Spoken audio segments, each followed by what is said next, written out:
We're just over halfway through the series, and already you should have picked up some pretty useful skills. You now know how to enter a mindful state at any time, so you can better appreciate your surroundings or at least just escape the stress for a few moments of respite. But let's rewind and look at that stress in a little more detail. What is it about stress that makes it so serious? Why are we trying to combat stress? And is stress always bad? Actually, stress is something that is sorely misunderstood by a lot of people. Stress is not really one thing, rather, it's a spectrum of responses that occur in response to dangerous situations. Essentially, when you detect danger, your body's response is to release hormones and neurotransmitters that trigger the fight or flight response. This is the response that we described earlier, and it's modulated by the following hormones stroke neurotransmitters. And neurotransmitters are like hormones, but they affect the brain more directly and they don't last as long. And they are dopamine, epinephrine, norepinephrine, serotonin, cortisol, glutamate, testosterone, and estrogen. Together, these cause a number of symptoms that you should be familiar with if you've ever gotten into an argument, fight, or a dangerous predicament. And if you haven't, oh, who are you? Now, these symptoms include a sense of dread, racing thoughts, shaking, muscle contraction, vasodilation, which is a widening of the veins, increased heart rate, pupil dilation, resistance to pain, suppression of the immune system and digestive system so that more blood and resources can be sent to the brain and muscles, increased sensitivity to sounds and light, tunnel vision, rapid breathing, sweating, and increased blood viscosity to encourage the blood to clot in case of an injury. In short, our body goes into a high performance mode by diverting energy and supplies away from maintenance tasks and less immediately urgent processes. Our strength, speed, and ability to fight or climb increase, and this makes us more powerful and better able to respond. This response evolved in the wild in order to help us protect ourselves in case of danger. If we saw a predator or we saw a forest fire, then these changes would help us escape. Likewise, we will become better fighters when competing with members of our own species for resources. And sometimes in the modern world, this response can be exactly what we need. If a mugger pulls a knife on you, then this will give you the best chance of running away to live another day. But the problem comes when the threat isn't a physical threat and when it isn't an immediate threat. We simply live in a world that we didn't evolve for, and this means many of our systems are essentially outdated. For example, if you're giving a speech, then your body will react in just the same way as it would if you saw a forest fire. And in this case, none of the changes would help at all. You'd be more likely to stutter, you'd look sweaty, and your voice might even change.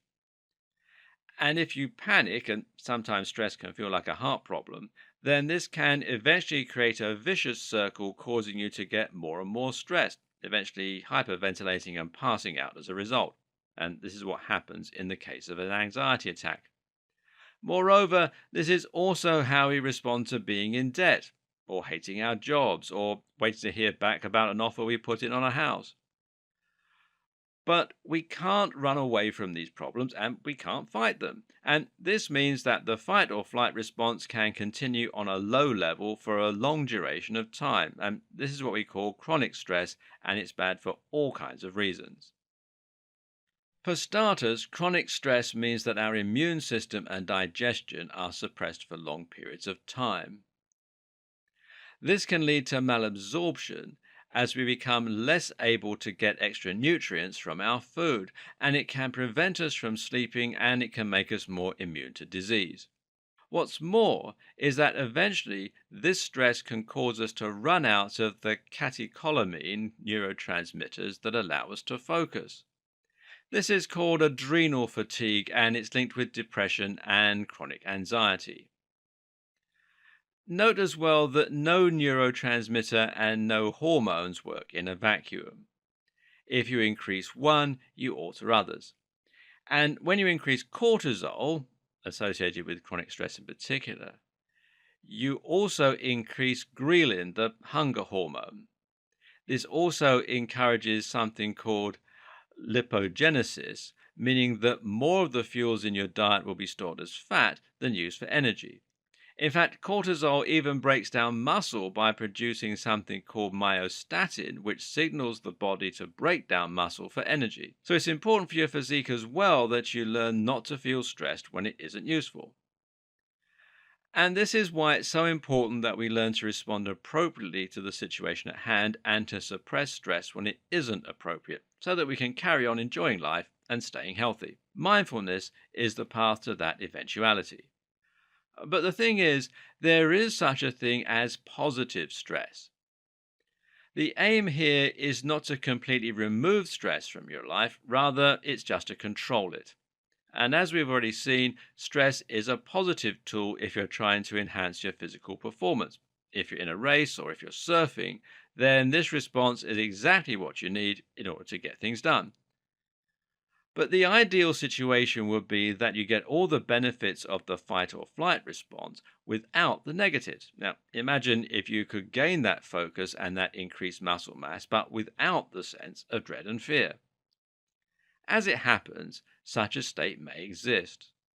It's what psychologists call a flow state, and it tends to be triggered during moments when we are highly focused on something that we also actually enjoy.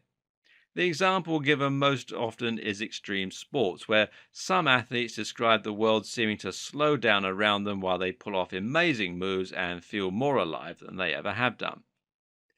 We also experience flow when we're completely focused on the work we're doing or when we're so deep in concentration that we forget the time and speak through the night.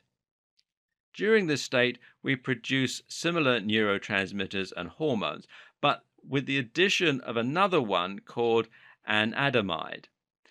Now, this is the bliss hormone that's also connected to abstract and creative thinking. It's actually the same chemical that gives marijuana its effect, but what most people don't know is that it's also produced naturally by the brain. Again, this isn't just one state, but rather a spectrum. We can be slightly stressed and very stressed. We can be slightly alert or very alert. We can be alert and angry, or alert and happy, or alert and scared. It's useful to think of the brain in terms of states, but just be aware that there are countless states in between as well, and it's more likely that you're somewhere on the spectrum.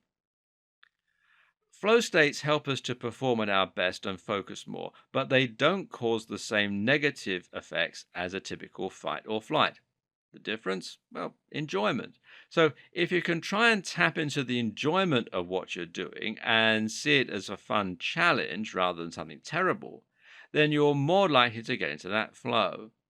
Find the fun in what you're doing, find what you're passionate about in it, and learn to actually enjoy it. And you can do all this using very similar strategies to the cognitive restructuring that we've already seen. And likewise, you also need a low level of eustress. Eustress is the equivalent of chronic stress, but it's once again a more positive form.